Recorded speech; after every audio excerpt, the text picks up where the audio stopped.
धेना देव जाति भुवनानि पश्यन्नो स्वाहा।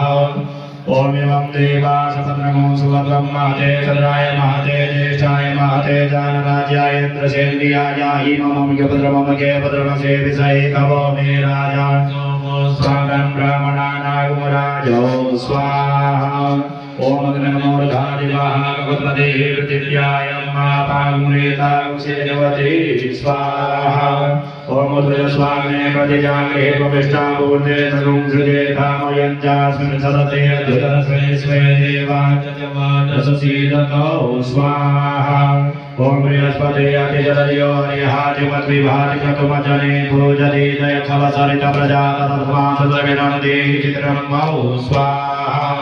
ओम अन्नापरिश्रुतो रसंप्रमणा विविधतं पयः सोमं प्रजापतेः तेन सत्यमिन्द्रियं विपानवं शुक्रमन्दसा इन्द्रसेन्द्रियमिदं पयोमृतं मधु स्वाहा। ओम षण्णो देवी